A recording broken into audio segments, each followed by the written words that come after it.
ვიმსჯელოთ თქვენ საჭიროებებზე. რადიო ათინათის და საერთაშორისო გამჭვირვალობა საქართველოს ერთობლივ გადაცემაში ჩვენი თვითმმართველობა. დაგვიკავშირდით პირდაპირ ეთერში. შეკითხვები დაუსვით და ხმა მიაწვდინეთ მათ, ვისაც თქვენი პრობლემების მოგვარება ხელეწიფება. გვისმინეთ თვის ყოველ მეორე პარასკევს 17 საათსა და 15 წუთზე და ასევე გვიყურეთ ინტერნეტში. თქვენ გაქვთ უფლება იცხოვროთ ღირსეულად.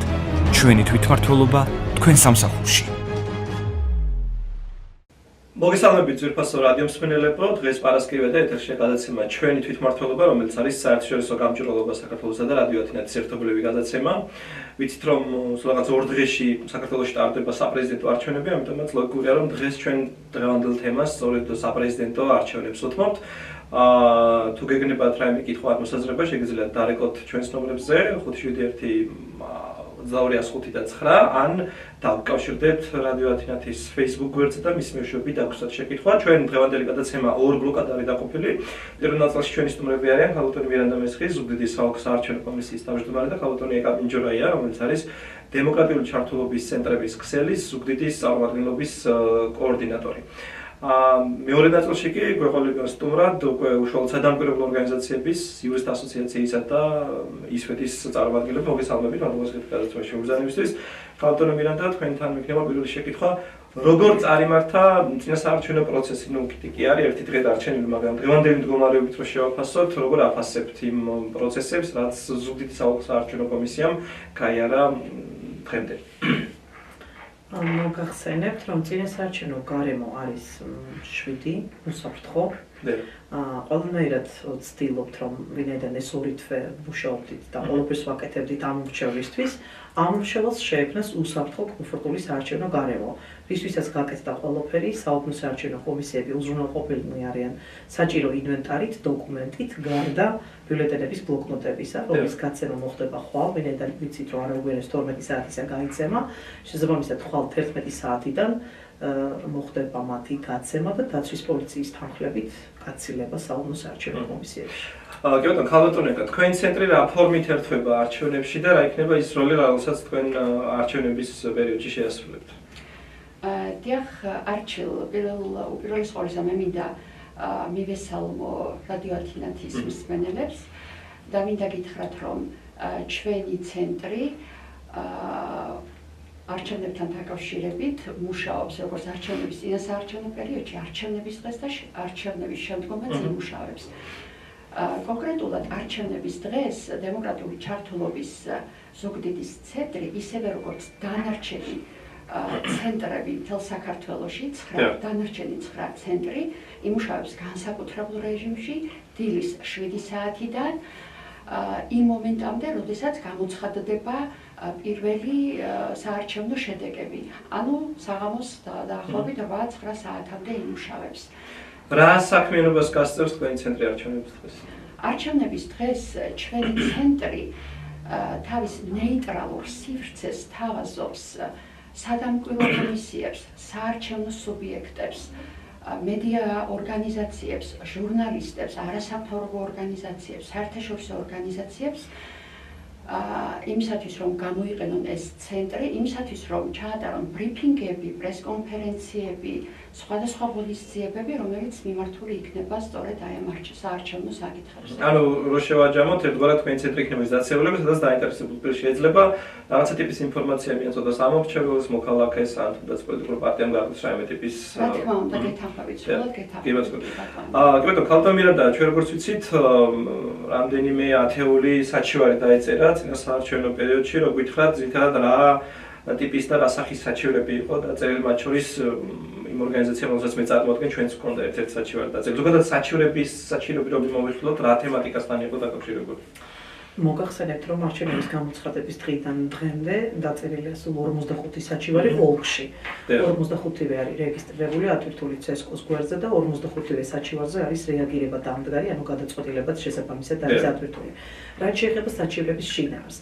საჩივრების შინაარსი შეეხებოდა პირველ სხდომებთან ჩატარებასთან დაკავშირებით, დაგვიანების პროცესს, საჩივრით ბლანკებით უზრუნველყოფასთან დაკავშირებით. მე მინდა განვმარტო ამასთან დაკავშირებით, რომ სანამ საოლქო საარჩევნო კომისიის პირველი სხდომები ჩატარდებოდა, ჩვენ არ გქონდა ვალდებულება ქსელის აპარატებით საოლქო საარჩევნო კომისიების უზრუნველყოფისა. შესაბამისად, როგორც კი შედგა უფლებამოსილება საოლქო საარჩევნო კომისიებისა, გადაცემულია ეს ინვენტარი, დოკუმენტი ეტაპობრივად და ასევე მიიღებენ საბოლოოდ ბიულეტენის ბლოკნოტებსაც. რაც შეეხება საჩივრის ბლანკებით უზრუნველყოფას.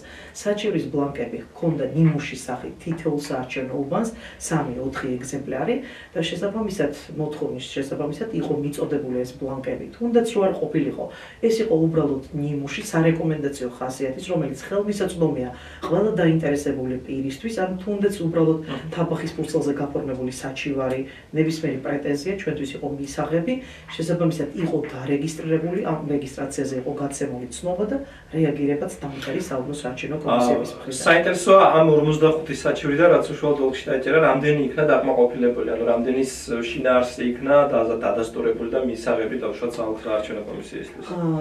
მინდა მოგახსენო არჩილ, რომ 45-დან იყო ერთი და იგივე შინაარსის საჩივრები, რაც გაერთიანდა, აი მაგალითად დაგვიანებებთან დაკავშირებით, საჩივრის ბლანკების არქონასთან დაკავშირებით, ქსეროქსის არქონასთან დაკავშირებით.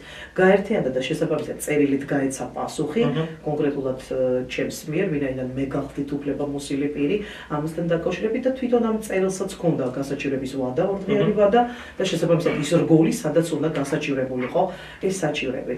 რაც შეეხება არასამთავრობო ორგანიზაციების მიერ დაწერილ საჩივრებს, ეს გახლდათ 3 საჩივარი, ერთი იყო ISFED-ის მიერ დაწერილი, რომელიც მოვალეობის შემსრულებელი ამჟამად მაიზერ ნანოს ჩვენი და ISFED-ის ეხებოდა როგორც ვიცი უკანონო აგიტაციის Facebook გვერდზე გაზიარებას და მოკვლევის შედეგად დადასტურდა, რომ არ წარმოადგენდა ეს დარღვევას, აი ზუსტად იმ მემორანდუმის საფუძველზე, რომელიც გაფორმდა არასამთავრობო ორგანიზაციას, ცენტრალურ საარჩევნო კომისიასა და საარჩევნო სუბიექტის წარმომადგენლებს შორის, აი ამ მოკვლევის შედეგად დადასტურდა ეს ამბები, რომ არ წარმოადგენდა, არ იყო ადმინისტრაციული რესურსის გამოყენება და შესაბამისად უარი ითქვა ადმინისტრაციული სამართალდარღვევის აქტის შედგენაზე. კი ბატონო, ჩვენს ორგანიზაციას მაგალითად რაც შეეხება ერთი წამით დავასრულებ საიას საჩივარს, ანუ დადგინდა მოკვლევის შედეგად, რომ ქალბატონი მაია კალანდია აგიტაციაში მონაწილეობის ხელშეშლაზე იყო აქცენტი გაკეთებული, მონაწილეობას ვერ ჩავთვლით, ვინაიდან იმ კონკრეტული მომენტისთვის მაია კალანდია არ გახლდათ ჩვენი კომისიის წევრი, თუმცა მეორე დღეს ის უკვე იყო საოლქო საარჩევნო კომისიის წევრი. შესაბამისად, მოკვლევის შედეგად დადასტურდა, დადგინდა ეს ფაქტი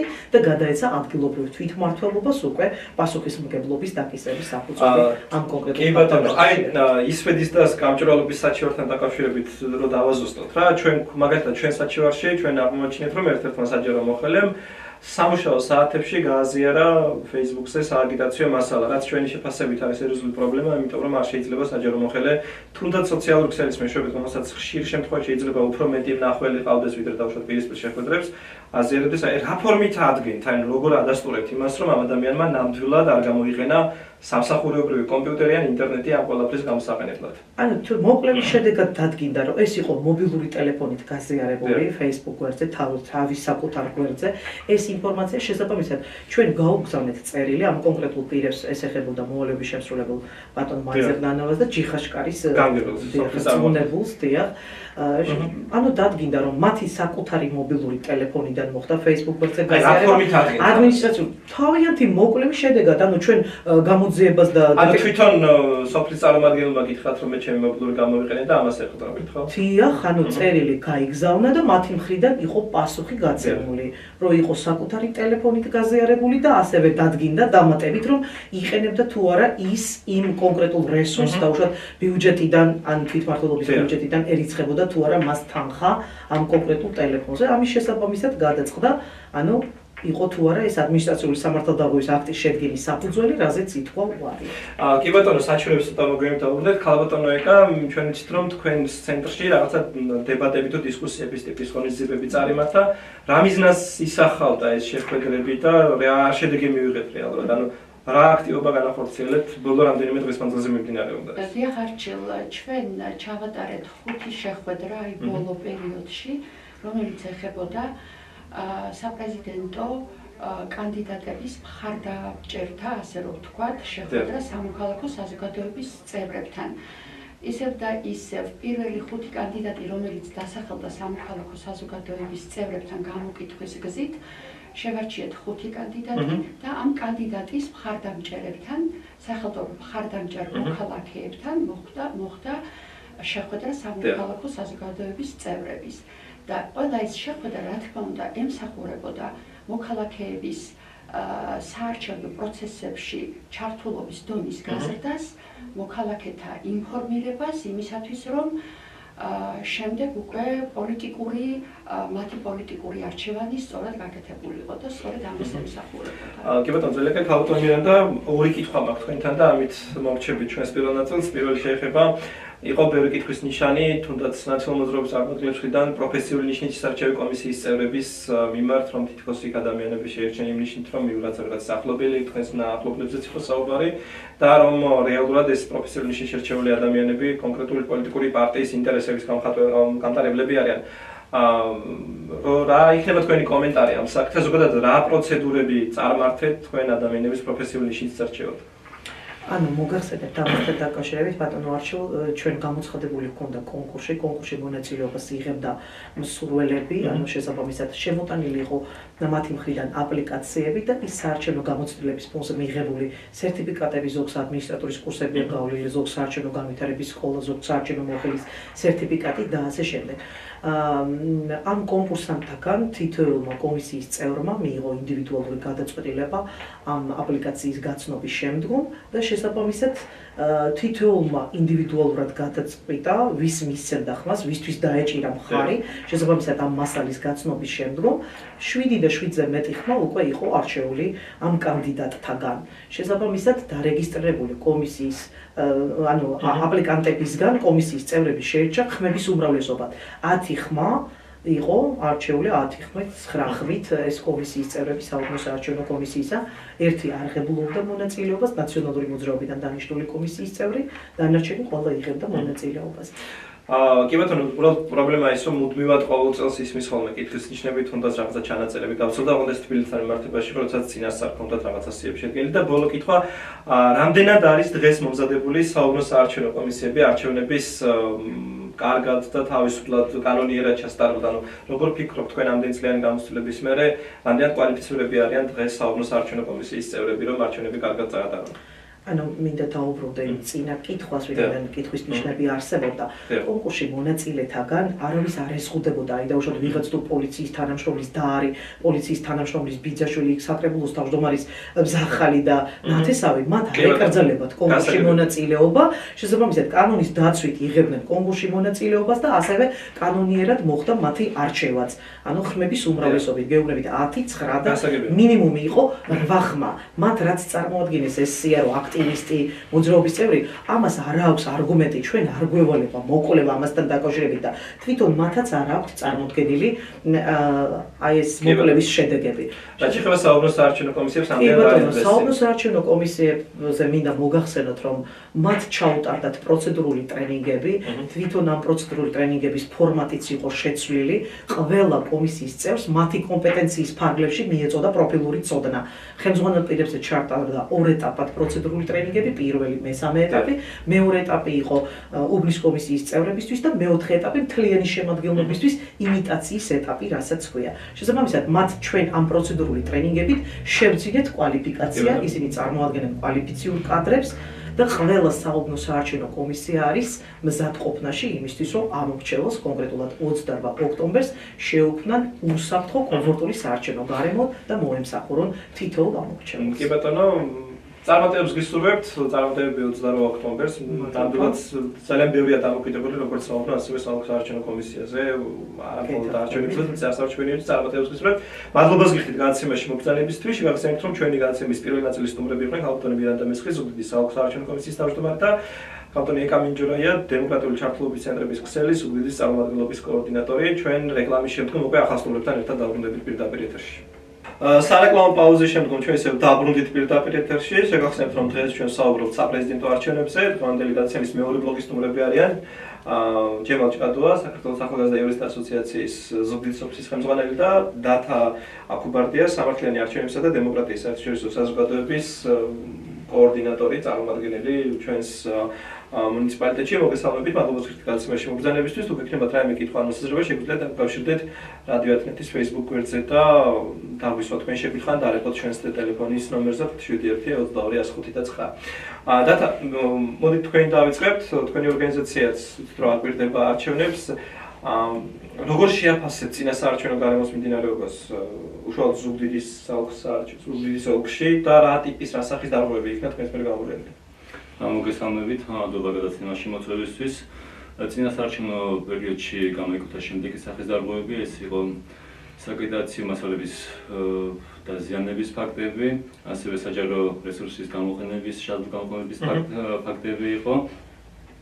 და ასევე იყო ნაციონალური მოძრაობის ოფისის დაბება, ეს ამ კურას მოხდა, შეიძლება აისახება ჩვენს ანგარიში. ხოლო რაც შეეხება უშუალოდ ამ დარღვევებს, ანუ საჯარო მოხელეს, რომელიც არის ზუგდიდის მერის მოადგილე მაიზენანავა, სამუშაო სათებში აზიარებდა სამეზურაბიშვილის პოსტს, სამეზურაბიშვილი პრეზიდენტად გააზიარა საკუთარ გვერდზე. ჩვენ ამასთან დაკავშირებით დავწერეთ საჩივარი დავწერეთ. მოდი საჩივრებზე უდრა მოგვიანებით რომ ვისაუბროთ, აი ჯემალ, თქვენ როგორ აფასებთ? რა ტიპის როგორ ზოგადად ვიცით რომ ტრადიციულად ზუგდიდი ზოგადად ცხელი წერტილია ხოლმე საარჩევნო პერიოდში და წლევანდელ პერიოდში როგორი სიტუაცია გქონდა ჩვენ? რა განსხვავდება თუ არა დაუშვათ წინა არჩევნებისაგან სიტუაცია? კი ბატონო, მოგესალმებით არჩევნებს, ძალიან დიდი მადლობა მოგიხდით იმისათვის, რომ მოგვიწევთ გადაცემაში. მინდა მართლაც ძალიან მნიშვნელოვანი და აქტუალური თემაა ბოლო დროს არჩევნები, რომელიც ესე გვაქვს და ამიტომაც ამ თემაზე საუბარი საზოგადოებისთვის ძალიან მნიშვნელოვანია, განსაკუთრებით წინასაარჩევნო პერიოდი თუ როგორ ვითარებაში წარიმართა.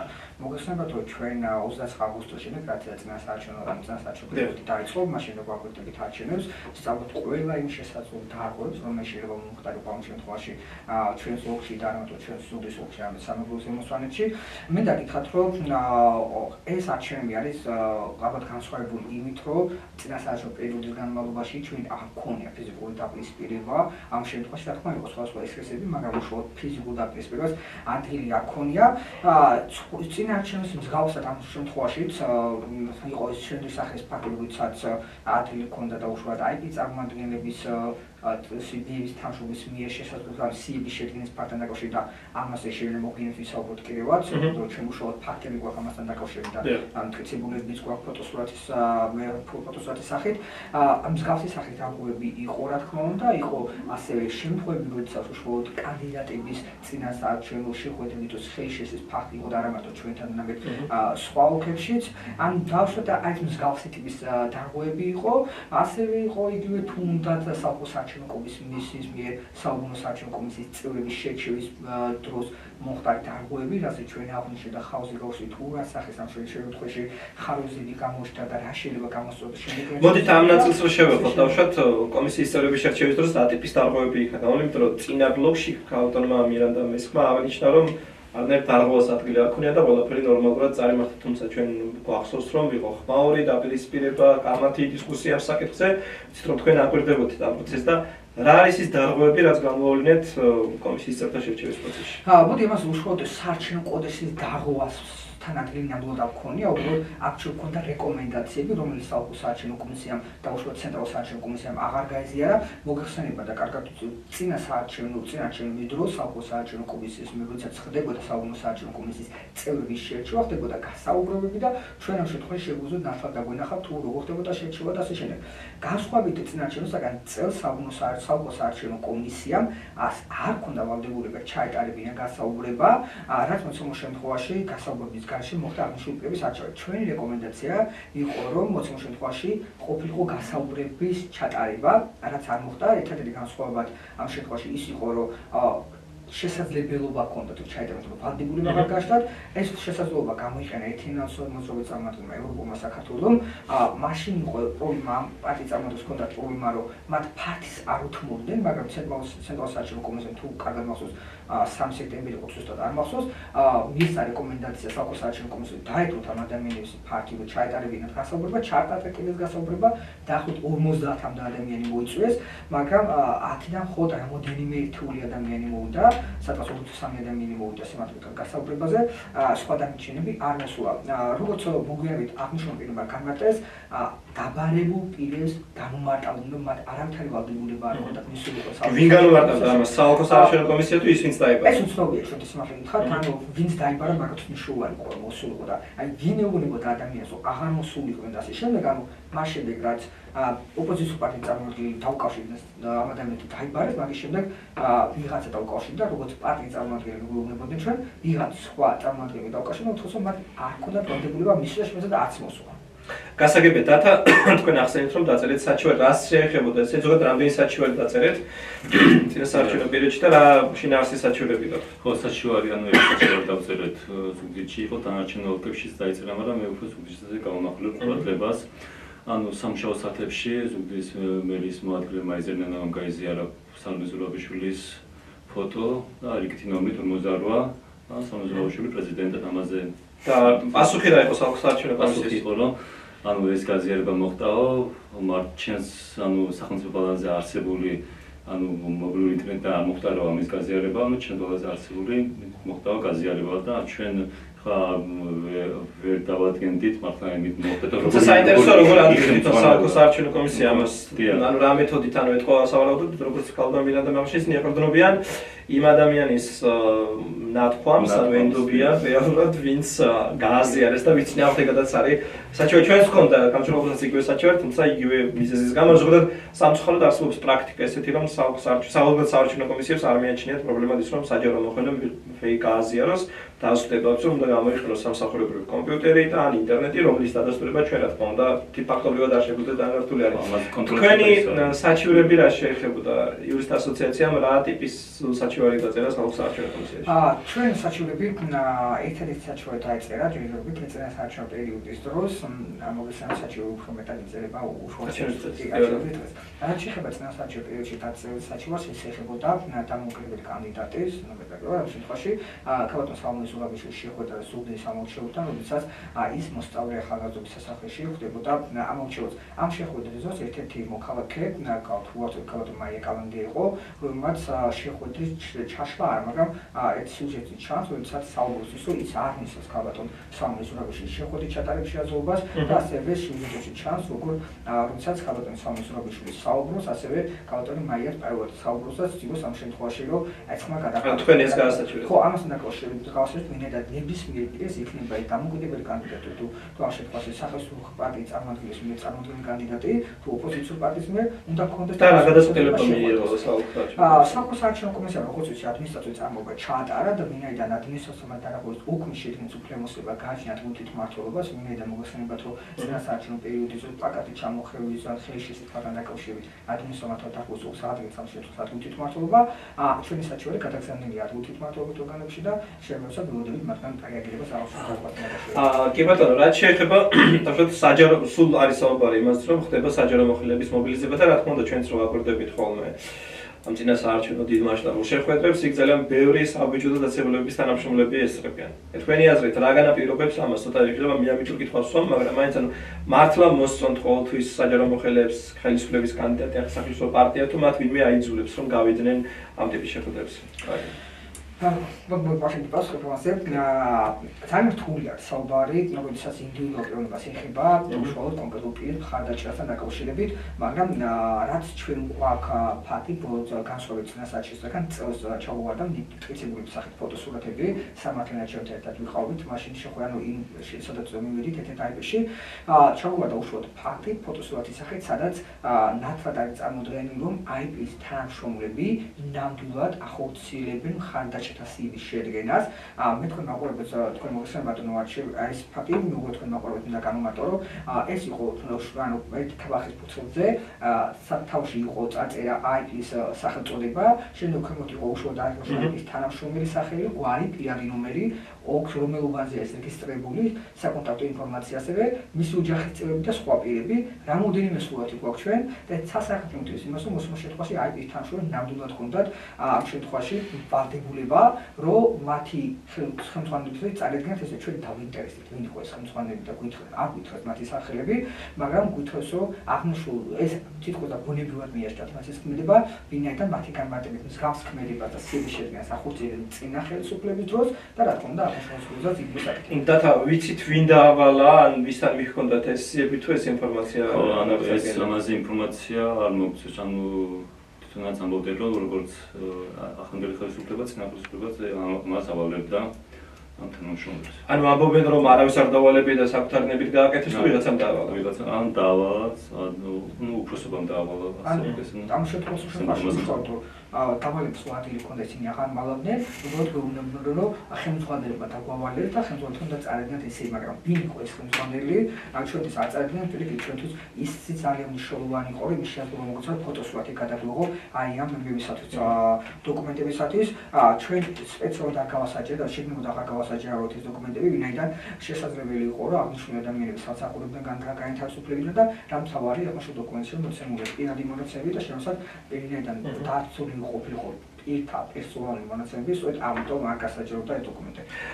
კი ბატონო, ამ წინასაარჩევნო პერიოდისთვის დამახასიათებელი გახლავთ ის, რომ მიმდინარეობს აქტიური ესეთი ვერბალური სიტყვიერი თავდასხმები დამკვირვებელ ორგანიზაციებზე, მათ შორის თქვენს ორგანიზაციებზე, იმ ორგანიზაციებს, რომელსაც მე წარმოვადგენ, როგორ შეაფასებთ თქვენ ამ პროცესს, რა მიზანს ისახავს რეალურად ეს და რატო ხდება, რომ წინასაარჩევნო პერიოდში პოლიტიკური თანამდებობის პირები აქტიურად ესხმიან თავს დამკვირვებელ სადამკვირვებელ ორგანიზაციებს, არასამთავრობო ორგანიზაციებს. მოდით აი დათავრდა დაიწყოს. მე ანუ ჯერ იმაზე მოვუყვები, ანუ გამომჩა ჩვენი ანუ რაც დარგები აღმოაჩინეს ზუგდიდში იმას მოვუყვები და მე ამაზეც ვიტყვი. უშუალოდ ჩვენ მე შემექნა პრობლემა, ანუ სამეზროფშული ჩამოსული იყო ზუგდიდში, ხდებოდა ამონჩაროს ხდებოდა, მოსწავლე ახალგაზრდების სასახლეში, სადაც არ მომეცა რომ შევსულიყავი დარბაზში. ანუ ჩვენთვის უცნობი პიროვნებები იდგნენ კარებთ, ანუ შესაძლოა დარბაზის და ერთმა პიროვნებამ ხელი მკრა და წავიკეცი. ბოლო სიტუაცია გამოხდა მაჟორიტარ დეპუტატმა მერაბქარაიამ და რის შემდეგ ანუ შევედი ჩვეულებრივად დავაკვირდი აღნიშნულ პროცესს და ეს აისახა ჩვენი ორგანიზაციის ანგანგარიში აისახა. ხოლო კიდევ რაც შეეხება შენს პირდაპირ შემოშეკითხვას ამ ორგანიზაციებზე, ძალიან ცუდი არის რომ ხელისუფლება ასე ანუ იმიჯის შევახვას იმის უახოთ ჩვენს ორგანიზაციას, ანუ გვიწოდებს ფაშისტებს გვიწოდებს და საკმაოდ რთული არის ეს ხელისუფლების მიერ ყველა ხელისუფლება რომელიც ესმის არასამთავრობო ორგანიზაციას, ყველა მიცის როგორ დაამთავრა საბოლოოდ. ჯარო, თქვენ რას ფიქრობთ ასე? კი ბატონო, მას შემდეგ რაც წინასაარჩევნო მონიტორინგი დავუწყდა, ჩვენ გავაკეთეთ ანგარიში და ძალიან კარგი კოორდინაციის შეფასებების საოლქო საარჩევნო კომისიის მიერ უშუალოდ საოლქო საარჩევნო კომისიის წევრების შეფასება, სწორედ ამას მოყვა ეს ყველაფერი, რაც დაიწყო მოსმო შემთხვევაში უწყებათა შორისო კომისიაში, როდესაც ჩვენი კვლევა იქნა წარდგენილი, მაშინ მინისტრმა ანუ უარყოფითად შეაფასა ეს და სწორედ იქიდან დაწყებული უკვე მაგასაბუთში მე აღმოჩნდა რომ მე კვლევა არ უნდა წაკითხული, ჩვენი კვლევა სწორედ აქედან დაიწყო ეს ყველაფერი, ძალიან ცუდია რა თქმა უნდა, იმდენიდან სწორედ ჩვენ ვართ ის არასამთავრობო ორგანიზაციები, წამყვანი არასამთავრობო ორგანიზაციები, რომელიც მეტნაკლებად ამ შემთხვევაში სულ ვაფასებთ საარჩევნო გარემოს, ამ შემთხვევაში ხას უწევთ იმ ხარვას, რომელიც გააჩნია საარჩევნო კოდექს, ეს რეკომენდაციას უწევთ ასე შემდეგ და სწორედ აქედან გამომდინარე, სწორედ ალბათ იქით არის მიმართული ჩვენ დისკრედიტაცია მოხდეს, რომ ჩვენ ვართ ის ორგანიზაცია, რომელიც როგორც წეღანაღლზე უშუალოდ ფაქტების დაკმაყოფილებით აფასებს იმ გარემოებას და იმ აკეთებს იმ ანუ ხას უწევს იმ ხარვაზებს, რომელიც უშუალოდ არჩევნების დროს ხდება. სწორედ აქედან გამომდინარე ხდება ამ შემთხვევაში თავდასხმები, ჩვენ ველოდებით რა თქმა უნდა უშუალოდ კენჭის ვითვასა შეიძლება მსგავსი რაღაცები მოხდეს უშუალოდ საოლქო საარჩევნო კომისიის წევრების მიერ და მათი პოლიტიკური პარტიის წარმომადგენლების მიერ ამის გავსი სახესხვედები ამ თუნდაც იგივე ამორჩევ ჩვენი დამკვირვებლის გაძება საარჩევნოებიდან ამ თუნდაც ხელის შესაძლებლობა საარჩევნო დასამკვირვებლობა საკმაოდ განხორციელების შედეგად განხორციელებაზე იმედია მსგავსი რაღაც აღარ მოხდება, მაგრამ რაც შემდეგაც ხედავ ჩვენ უსამართლო პარტიის წარმომადგენლების მიერ მსგავსთან შეფასებებს არასამთავრობო ორგანიზაციების მიმართ, რა თქმა უნდა მოსალოდნელი შეიძლება თქვას რაღაცა. კი ბატონო, რა თქმა უნდა დაუშვებელია მსგავსი რაღაცა და ეს რეალურად მიანიშნებს იმას, რომ რაღაცა სერიოზული პრობლემაა დემოკრატიის ფასაზრით ამ ქვეყანაში არ შეიძლება თავს ესხმოდა იმას, ვინც შენ რეალურად გიფასებს საქმიანობას და კრიტიკას ზოგადად აძლიერებს ნებისმიერ ხელისუფლებას და ამ ყველაფრის გამო რომ ესხმიან თავს სამთავრობო ორგანიზაციებს და ბოლო კითხვა როგორ აკვირდებით არჩევნების დღეს, ანუ რა საკეთებს თქვენი ორგანიზაციები, რამდენი დამკვირვებლით იქნება წარმოდგენილი და რა მეთოდებით დააკვირდებით არჩევნებს, საერთოდ ცენტრ დავიწყოთ და მოგახსენებთ, ანუ ჩვენი ორგანიზაცია მთლიან საქართველოს მასშტაბით ეყოლება ზუგდიდზე რომ გამოვახდოთ შემოგვიყვება. ზუგდიდზე შეეხება თემაში ყავს 27 დამკვირვებელი, ერთი დამკვირვებელი ეყოლება ოლქში, ხოლო დანარჩენი დამკვირვებლები განაწილებული იქნებიან როგორც ქალაქში, ასევე სოფლებში, ხოლო უშუალოდ მე ვიქნები მობილურ ჯგუფში და იმ უბნებზე, სადაც არ გვეყოლება დამკვირვებელი, მოახდენ, ანუ თუ როგორ მიმდინარეობს კანჭისყრის პროცესი მაგაზე დაკვირვებას და ასევე ჩვენ გვექნება ერთმანეთთან კომუნიკაცია გვექნება და სადაც ახლოს ვიქნებით იმუნიზაცია და დაკვირვები მოხდება, მოახდენთ ამ ფაქტებზე უფრო კარგად დავაკვირდეთ და მაქსიმალურად ვეცდებით, რომ იმ სადაც დაკვირვები მოხდება, იქ ვიყოთ წარმოდგენილი. კი ბატონო, თქვენ აკვირდებით? ჩვენ ორგანიზაციამ მსგავსად წინასაარჩევნო საათს თქმა უნდა, საკუთარ 30-მდე დამკვირვებელი მოყოლება და დაკვირვების საარჩევნო პროცესზე და ასევე რა თქმა უნდა მოყოლება ორი მობილური ჯგუფი, რომელთაც თვითმმართველობაში გადააწყვეტილებას იქნება ზუგდიდის საოლქო საარჩევნო კომისიის მიმდებარე ტერიტორიაზე და ასევე ოლქში მოყოლება საკუთარი წარმომადგენელი და სწორედ ამ ადამიანების მეშვეობით დაკვირვების საარჩევნო პროცესზე. კი ბატონო, ძალიან დიდი მადლობა. ჩვენ საერთაშორისო გამჭვირვალობის საქართველოს წარმომადგენელი იქნება როგორც ნაციონალური ასევე მობილური ჯგუფების მეშვეობით, ანუ ჩვენ ყოლება დამკვირვებლები რამდენიმე ათეულობანზე სამეგრელოს რეგიონში, ასევე ყოლება მობილური ჯგუფი და სწორედ ამ მეთოდებით დავაკვირდებით არჩევნებს. მადლობა გეთ გადაცემაში ბრძანებისთვის, დაგემშვიდობებით და უკვე ჩვენ შემდგომში პარასკევს სავარაუდოდ შევხვდებით ერთმანეთს პირდაპირ. ძალიან დიდი მადლობა, კარგად გრძანდებოდეთ. ვიმსჯელოთ თქვენ საჭიროებებზე. რადიო ათინათის და საერთაშორისო გამჭვირვალობა საქართველოს ერთობლივ გადაცემაში ჩვენი თვითმმართველობა. დაგვიკავშირდით პირდაპირ ეთერში. შეკითხვები დაუსვით და ხმა მიაწვდინეთ მათ, ვისაც თქვენი პრობლემების მოგვარება ხელეწიფება. გვისმინეთ თვის ყოველ მეორე პარასკევს 17 საათსა და 15 წუთზე და ასევე გვიყურეთ ინტერნეტში. თქვენ გაქვთ უფლება იცხოვროთ ღირსეულად. ჩვენი თვითმმართველობა თქვენ სამსახურში.